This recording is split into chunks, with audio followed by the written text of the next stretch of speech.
My name is Lauren McCarthy, and this is Foster and Adoptive Parents, Relational Stressors and Supports.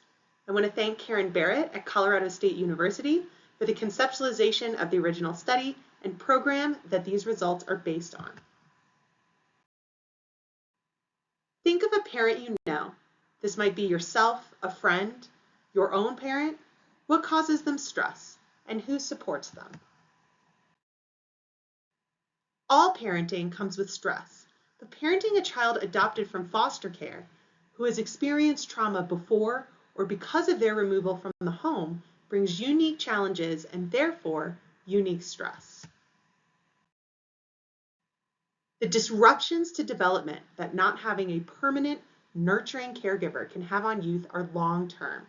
Re-entering care following adoption can compound existing trauma and therefore youth behavior. This is not a case of heartless individuals abandoning vulnerable children. The trauma created by maltreatment and removal from your home and community can result in challenging behaviors that places stress on the entire family. Without specialized support, caregivers may feel unequipped to meet these children's needs.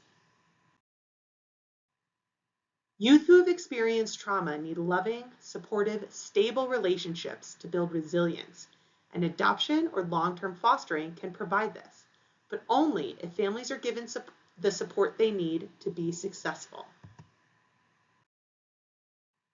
So why focus on caregiver relationships? How are they related to how much stress a caregiver may experience or their child's behavior? The U.S. Surgeon General recently released advisory for how to support parents, including strengthening relationships to reduce isolation and loneliness that are associated with caregiver stress. Adoptive and long-term foster parents are surrounded by a network of relationships, personal and professional, as we all are. Their experiences of these relationships are also shaped by the systems they engage with.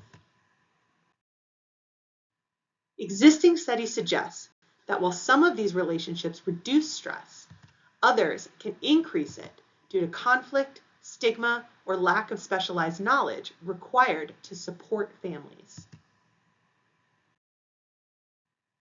For our current study, we wanted to understand these dynamics from the perspective of caregivers themselves, which brought us to our research question.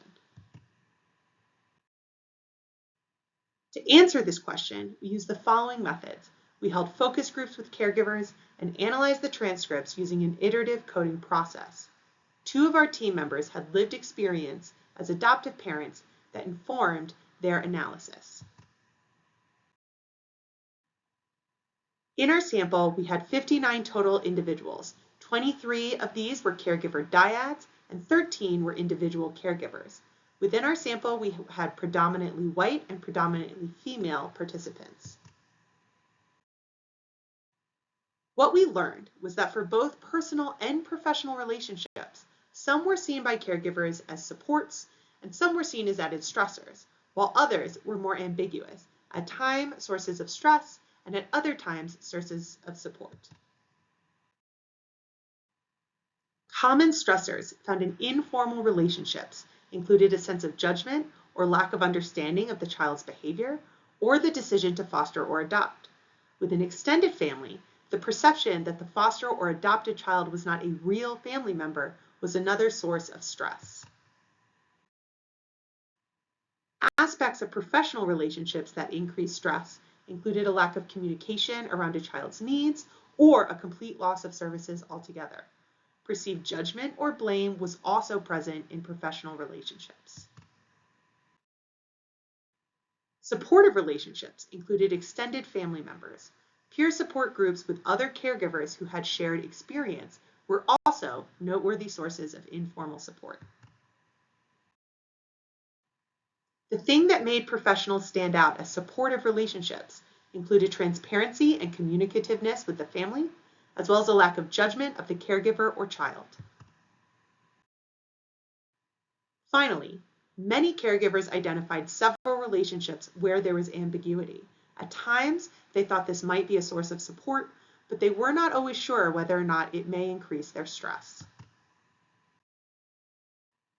Not only do we need improved training for professionals, but we need to ensure families are able to access supports and trainings through virtual options or by providing childcare. Professionals should be consistent and clear in how they communicate with parents, and through increased social support by building networks of relationships, we can reduce isolation for caregivers. Finally, policy changes can ensure parents have access to the information and support they need to care for their children. Thank you so much for your time and attention.